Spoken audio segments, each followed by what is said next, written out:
Hello, once again, thank you for returning to this channel. Thank you for clicking on this video. Today I'm going to be talking about 10 things I wish I knew before migrating to the US as an African immigrant.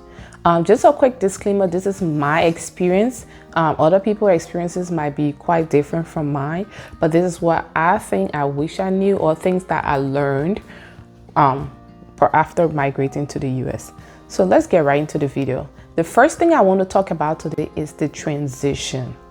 So something that most people don't know or didn't know is America is an individualistic society where everyone has their own thing going on. Everyone is busy. It's a fast-paced society, so you're not just able to up and just go and visit someone. So when I first moved here, prior to getting my work permit or being able to work in the US, I was bored a lot. There was a lot of times I just had to stay home because once I called my friends, they were either too far away from me or they were so busy for me to be able to go just visit them.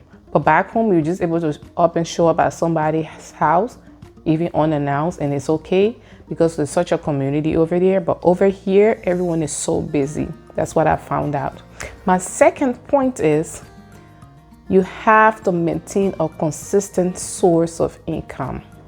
So this is something I found out when I moved here. There's so much bills to be paid. Even if somebody accommodate you for 2 or 3 months, at some point you have to get a job and help them foot the bill. Because while you're at home, you're using the electricity, the water.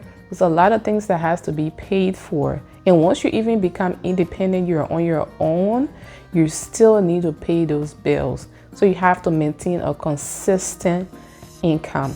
Compared to back home, there's not a lot of people that have jobs. Most people depend on petty, small businesses, community markets and stuff, or even just solely depend on their parents and relatives to be able to take care of them. But over here, you have to do it on your own. It's really hard for people to just do it for you 100%. And because of that, you have to work long hours. If you're not, if you don't have like a formal education, there are other skilled jobs or other labor you can do. But if you're working like the bare minimum wage jobs, you might have to work extra hours to be able to meet some of those bills or meet up with some of your responsibilities. The next one is number 3. This is a blunt. I found out this is a blunt and bold society. Where I come from, I was so used to calling everybody sir, ma'am, auntie, uncle, this. As long as they were older than you, you have to refer to them with some type of reverence or title before their name. Over here is a first name basis. I don't care how old they are. You call them Martha, Rita, Becky, ma'am, something, just their first name. You don't have to add anything else to their name before referring to them.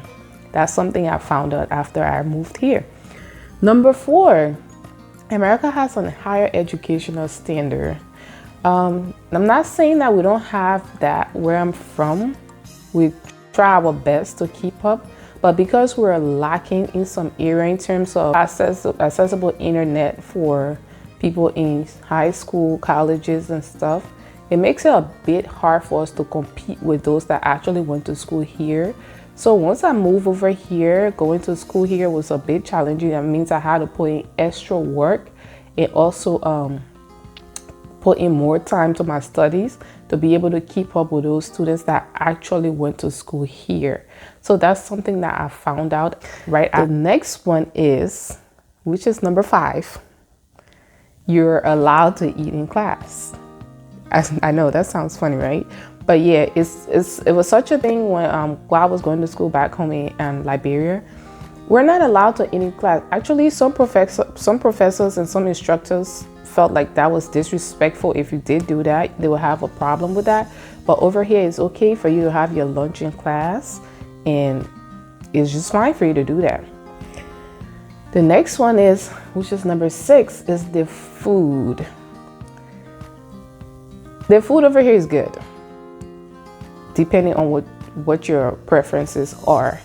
But I'm gonna say I still miss African cuisines every now and then, because that's just the palate I'm used. That's what my taste buds are used to. So Nobody told me that I'll be craving African food every now and then. I remember when I was pregnant with my daughter, I almost traveled back home because most of my pregnancy cravings were everything that I had as a child. Number 7, there are things that you can easily buy if you have the money and you have the right credit score. That's something I didn't know. So for example, I can walk into a Walmart and purchase a gun. That's not something you can easily do back home where I'm from. So like if you have a great credit score, you're able to buy yourself a BMW, depending on how much money you're making. You can buy yourself whatever. So your things are easily accessible over here. You can easily buy whatever you want. Just have the right credit score, have the right jobs. You're able to buy whatever you want. The next one brings me to the demographic declaration during your job application. So prior to moving over here, all I knew, I saw the word as black and white. I didn't know there was so many other demographics that had to be listed or that was required while you're applying for a job. Even though most jobs will say, have a disclaimer where they will say, oh, we're an equal opportunity employer, blah, blah, blah. We will still hire regardless of your race, gender, and whatnot. But sometimes you're required to declare whether you're black, white, Spanish, Hispanic. You get the drift. You just have to mention who you are, where you're from. Also, number 9, the value of money. So for me, I was shocked moving over here. Like every time I go to the store, it took me a while to be able to get out of this mindset, but I was always converting the US dollars back to Liberian dollars every time I had to purchase something. So let's say I go to Macy's and I get a pair of shoes, and then the price tag will maybe say $80. I'm like, what? Do you know how much is $80 back home? How many items I can buy using $80? It took me a while to be able to like come to that realization, like, okay, the dollar is 1 for 1. I had to stop converting to be able to understand like the market I was in. So that's something that shocked me. The next one was money management. Money management is something that I didn't know. Nobody told me. I had to ruin my credit score to be able to learn money management. Even to this day, I'm still working on it, still learning and growing, but credit is king in the United States. That's something I wish every immigrant knew prior to moving over here. It can either make or break your experience here in the US. So those are the 10 things I wish I knew as an African prior to moving to the US. But thank you all for taking the time to watch me up to this point. Like I said in the beginning, this is just my experience. Your experience might be different from mine. If you have more interesting stuff, let's have a conversation in the comment section. Go ahead and leave me a comment. Thank you for taking your time to watch this video. Please like, subscribe, and share with your friends and family. I hope I see you next time on the next video. Thank you. Bye-bye.